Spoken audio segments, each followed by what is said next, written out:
नमस्कार साथियों, स्वागत है आप सभी का एजुकेशन सत्र पर। मैं हूं प्रियांशु सौरभ। तो दोस्तों, ये हमारा सीरीज चल रहा है AWS वेब डेवलपमेंट का। तो प्रीवियस वीडियो में हम लोगों ने देखा था कि अकाउंट का AWS पे अकाउंट कैसे क्रिएट करते हैं। और उसके बाद हम लोगों ने देखा था लॉन्च EC2 को हम लोगों ने कॉन्फ़िगर किया था। फिर उस पर उबंटू 24.04 LTS वर्जन इंस्टॉल किया था। और फिर हम लोगों ने जो भी परमिशन देना होता है, फाइल बनाना होता है, सब कुछ हम लोगों ने बनाया था। ये स्टेप 2 कवर किया था। फिर स्टेप 3 में हम लोगों ने कनेक्ट कनेक्ट SSH से किया था। अपडेट सर्वर किया था, यहाँ पे इंस्टॉल अपाची किया था। इंस्टॉल PHP 8.3 ये भी किया था। इंस्टॉल माई SQL किया था। इंस्टॉल PHP माई एडमिन किया था। हम लोगों ने कंपोजर किया था, इंस्टॉल किया था। अब हमारा इसमें काम है, हम लोग एक वेबसाइट को हम लोग लाइव करेंगे। तो इसमें हमारा जो वेबसाइट होगा वो CI4 कोऑर्डिनेटर 4 पे बना है, तो उसको हम लोग अपलोड करेंगे। और उसके साथ ही डेटाबेस भी डिप्लॉय करेंगे। तो एक वेबसाइट को फ्रॉम लोकल टू सर्वर पे हम कैसे लेके जाते हैं, कैसे डिप्लॉय करते हैं, वो हम लोग देखेंगे। तो चलिए बिना देरी किए हम लोग स्टार्ट करते हैं कि कैसे उसको डिप्लॉय कर सकते हैं। तो ये हमारा AWS का एक कंसोल डैशबोर्ड है, पहले से मैं लॉगिन कर रखा हूँ।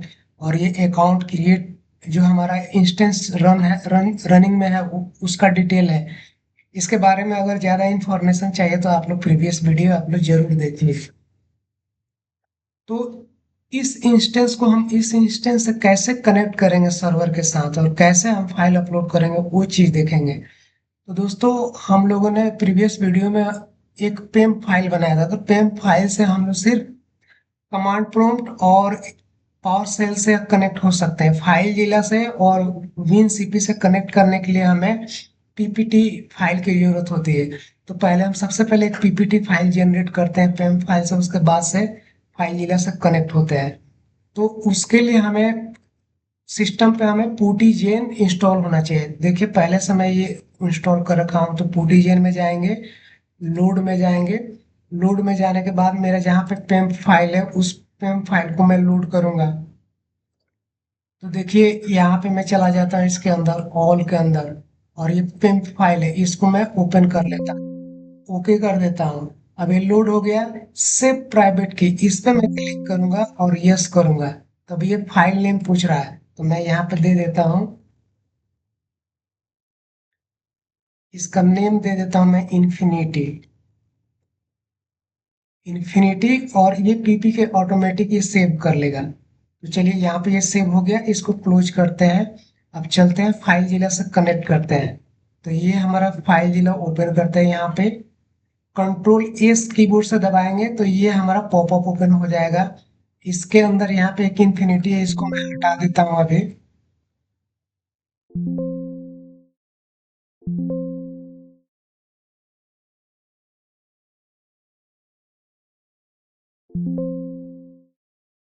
इसको यहाँ से डिलीट कर देते हैं। यहाँ से डिलीट ऑप्शन है, यहाँ से ये डिलीट कर दे यहाँ से। इसको भी मैं यहाँ से डिलीट कर देता हूँ ये। और एक नया यहाँ पे क्रिएट कर लेते हैं। यहाँ माई साइट के अंदर इन्फिनिटी हो गया। अब इसको कनेक्ट करना है सर्वर पे। तो सर्वर पे कनेक्ट करने के लिए क्या करेंगे, यहाँ से सबसे पहले आईपी लेंगे। यहाँ पे आईपी डाल देंगे। और किससे कनेक्ट करना है, तो SFTP से करना है। और यहाँ पे पोर्ट हमारा 22 होगा। किससे करना है, की से करना है। तो यहाँ की सेलेक्ट करेंगे, यूजर नेम हमारा उबंटू होगा, क्योंकि हम लोगों ने उबंटू इंस्टॉल किया है। तो डिफॉल्ट उबंटू यूजर नेम होता है। और यहाँ से ब्राउज कर लेंगे जो अभी पीपीटी फाइल बनाया था। तो यहाँ पे चले जाएंगे अपने फोल्डर के अंदर। और ये पीपी के फाइल यहाँ पे इन्फिनिटी वाला, इसको सेलेक्ट कर लेंगे, ओके कर देंगे। फिर Ctrl+S करके एक बार कनेक्ट करके देखते हैं।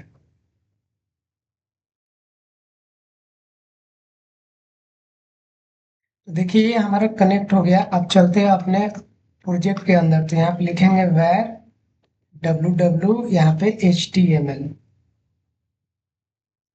तो यहाँ पे मैं पहुंच गया अपने रूट डायरेक्टरी में।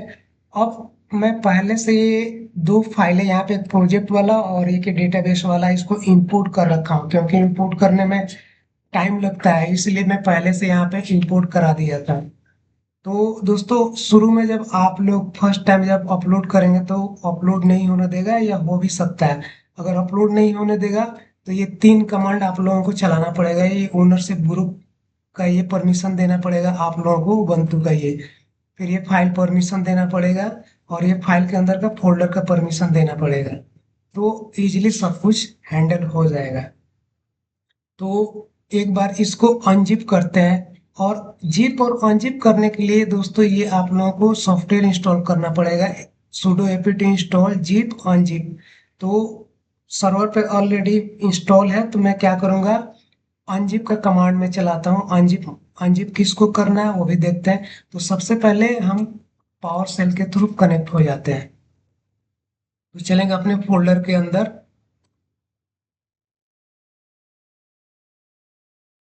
यहाँ पे मैं गया, यहाँ पे टर्मिनल ओपन कर लेता हूँ। मैं टर्मिनल ओपन करने के बाद थोड़ा सा इसका साइज बढ़ा देता हूँ, और यहाँ पे इसको पेस्ट कर देता हूँ। पेस्ट करने के बाद एंटर मार्क कर देता हूँ। तो देखिए ये कनेक्ट हो गया हमारा। अब चलते हैं हम फोल्डर के अंदर। तो यहाँ पे सी डी वैर HTML के अंदर चलेंगे। यहाँ पे HTML के अंदर चले गए। यहाँ पे एक बार फाइल का लिस्ट देख लेते हैं। तो देखिए हमारे पास ये फाइल पड़ा हुआ है। तो सबसे पहले डेटाबेस इंपोर्ट करा लेते हैं। ये हमारा डेटाबेस है। तो डेटाबेस चेक कर लेते हैं एक बार। तो चेक करने के लिए हम क्या करेंगे, आईपी के थ्रू अभी ओपन करेंगे इसको, क्योंकि अभी हमने डोमेन पॉइंट नहीं किया है। डोमेन पॉइंट करने के लिए रूट 53 के लिए वीडियो अलग से बनाऊंगा, तब उस टाइम हम लोग डोमेन के थ्रू कनेक्ट करेंगे। अभी हम आईपी के थ्रू चला सकते हैं। तो यहाँ पे मैं आईपी लिखूंगा। देखिए आईपी पे जैसे यहाँ पर आईपी यूआरएल पे रन किया, तो यहाँ पे अपाची का फाइल यहाँ पे ओपन हो गया। पीएचपी माई एडमिन में चले जाएंगे यहाँ पे। तो यहाँ पे देखिए डेटाबेस एक इन्फिनिटी का बना सकते हैं, यहाँ से भी बना सकते हैं, लेकिन यहाँ से नहीं बनाएंगे। मैं बनाऊंगा कमांड के थ्रू। तो कमांड के थ्रू बनाने के लिए सबसे पहले माई एसक्यूएल से कनेक्ट हो लेते हैं। तो यहाँ पे लिखेंगे माई एसक्यूएल, फिर यहाँ पे लिखेंगे यू, और यहाँ पे यूजर नेम। यूजर नेम हमारा एजुकेशन सेतु है। और फिर पासवर्ड। तो पासवर्ड अभी यहाँ पे टाइप करेंगे। पासवर्ड टाइप करने के बाद देखिए अब कनेक्ट हो गया। तो एक बार देख लेता हूँ डेटाबेस कौन सा है। तो यहाँ पे लिखेंगे शो डेटाबेस है यहाँ पे। देख लेते हैं, एक बार चेक करते हैं यहाँ पे। देखिए अब ये हमारे पास डेटाबेस है ये। इसकी मैं यहाँ पे दिख गया। अब हमें क्या करना है, डेटाबेस क्रिएट करना है। तो यहाँ पे लिखेंगे क्रिएट डेटाबेस, और डेटाबेस का नेम है इन्फिनिटी कर देते हैं यहाँ पे। डेटाबेस का स्पेलिंग गलत हो गया यहाँ पे, इसको करेक्ट कर लेते हैं। और यहाँ से इसको टर्मिनेट करके एंटर कर देते हैं। देखिए क्या कह रहा है ये, कुछ इस पे कुछ मिस्टेक हुआ है। देखिए डेटा, यहाँ पे स्पेलिंग गलत हो गया। डेटा बेस,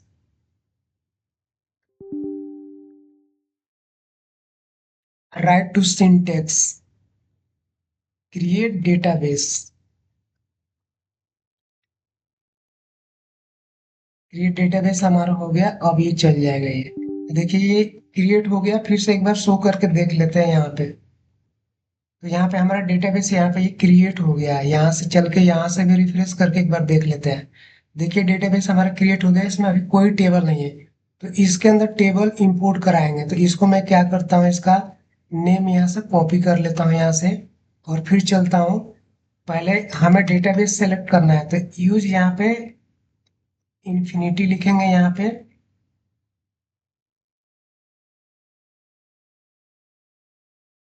तो ये देखिए डेटाबेस चेंज हो गया, इन्फिनिटी के अंदर चले गए।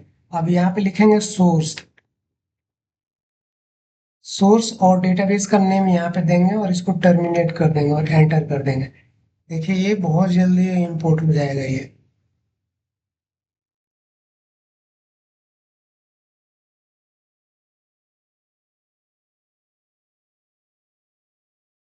एक बार रिफ्रेश करके यहाँ पे देखते हैं। देखिए ये डेटाबेस हमारा यहाँ पे आ गया, मतलब ये इंपोर्ट हो गया, देख इंपोर्ट हो गया। और इंपोर्ट होने के बाद इससे आप बाहर निकलते हैं, यहाँ से एग्जिस्ट करते हैं। एग्जिस्ट करने के बाद अब इसको अनजिप करते हैं, हमारा जो ये प्रोजेक्ट पड़ा हुआ है ये वाला। तो इसको अनजिप करने के लिए इसका नेम कॉपी कर लेते हैं यहाँ पे। यहाँ पे चलते हैं और लिखेंगे अनजिप, और यहाँ पे फोल्डर नेम देंगे और एंटर यहाँ पे प्रेस कर देंगे। देखिए अनजिप हो गया। अनजिप होने के बाद इसको यहाँ से रिफ्रेश करके रीलोड कर लेते हैं। अभी देखिए ये रीलोड हो गया यहाँ पे। अब हमें डेटाबेस का कॉन्फ़िगरेशन करना है, तो डेटाबेस का कॉन्फ़िगरेशन भी करेंगे।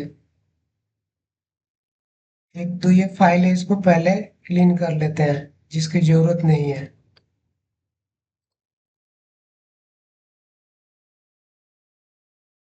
अब डेटाबेस से कनेक्ट करने के लिए हमें CI4 में इन्वायरमेंट सेट करना पड़ेगा। इन्वायरमेंट के अंदर यहाँ पे जाएंगे, डेटाबेस के नेम यहाँ से कॉपी कर लेते हैं। डेटाबेस हमारा ये है,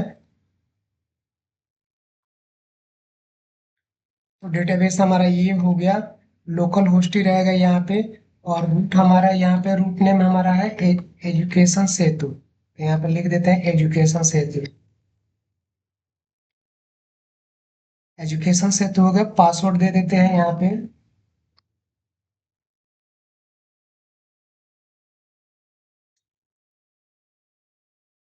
ये हमारा कॉन्फ़िगरेशन हो गया। अब यहाँ पे यूआरएल में यहाँ पे पास करेंगे आईपी, तो आईपी में कॉपी कर लेता हूँ यहाँ से। यहाँ से मैं आईपी ले लेता हूँ। ये आईपी मैं कहाँ से लिया था, इंस्टेंस पे जब जाएंगे तो पब्लिक पे, देखिए यहाँ पे ये आईपी है, ये वाला आईपी यही रन कर रहा है। इसको मैं कॉपी कर लेता हूँ। कॉपी करने के बाद मैं अपने ENB फाइल में जाऊंगा, और ENB फाइल में यहाँ से इसको मैं चेंज कर देता हूँ।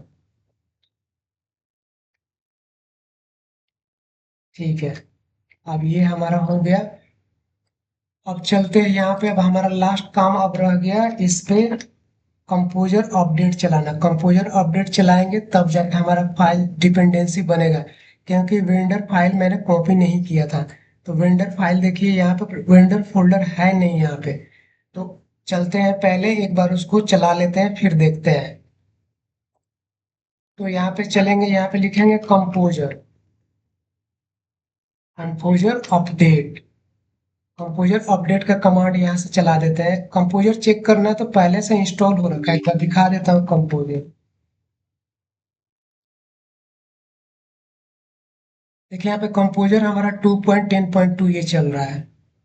तो इस तरह से कंपोजर देख सकते हैं। अब यहाँ पे चलते हैं, यहाँ पे लिखते हैं कंपोजर, कंपोजर अपडेट। अब ये चलाएंगे तो थोड़ा सा टाइम लगेगा दोस्तों, थोड़ा सा पेशेंस रखना पड़ेगा।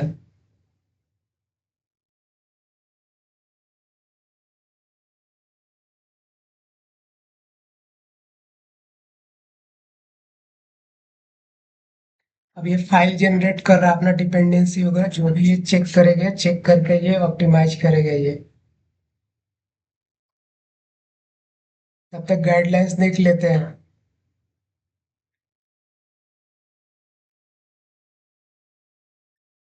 देखिए यहाँ पे ये परमिशन देना पड़ेगा। ये 744 बाहर की जो फोल्डर होता है उस पे 744 होता है, अंदर की जो फाइलें होती है उस पे 66 का होता है एज ए सिक्योरिटी रीजंस। ये सारा ये सेटिंग है हमारा। इसमें एक चीज और करेंगे यहाँ पे हम लोग, इसको इनेबल करेंगे इसको। देखिए ये हमारा अभी ये अपडेट हो गया, ये अपडेट हो गया। तो इसको एक बार चला देता हूँ यहाँ से, कि राइट का परमिशन मिल जाए यहाँ पे। अब इसको एक बार रीस्टार्ट कर देते हैं सर्वर को। इसको कॉपी कर लेंगे, यहाँ से पेस्ट कर देंगे और रीस्टार्ट करेंगे। रीस्टार्ट करने पे क्या बोल रहा है, authentication is required restart Apache to service.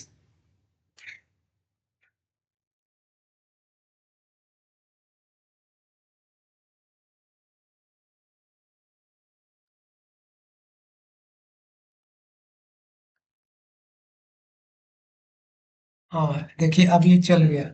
अब क्या करेंगे, थोड़ा सा इसका कैसे क्लियर कर लेते हैं, तो इस पे स्पार्क कमांड चलता है। तो स्पार्क कमांड चलाने के लिए यहाँ से ये चलाएंगे, देखिए कैसे क्लियर हो गया। फिर यहाँ पे स्पार्क के लिए ऑप्टिमाइज चला देते हैं एक बार। ऑप्टिमाइज में सारा सारा कुछ एक ही बार में हो जाता है। तो यहाँ पे लिखेंगे ऑप्टिमाइज, ऑप्टिमाइज क्लियर। तो ये चल गया हमारा। अब चलते हैं एक बार वेबसाइट को रिफ्रेश करके देखते हैं हमारा वेबसाइट चल रहा है कि नहीं चल रहा है। तो हमें आईपी के थ्रू ओपन करना है, तो यहाँ से आईपी में कॉपी कर लेता हूँ। आईपी कॉपी करने के बाद यहाँ पे चलते हैं और यहाँ पे इसको रन करते हैं। तो रन करने के बाद ये इंडेक्स फाइल ये चल रहा है हमारा, तो इसको यहाँ से रीनेम कर देते हैं क्योंकि HTML ये वाला उठा रहा है। तो इसको मैं रीनेम कर देता हूँ कि हमारा PHP वाला चल जाए।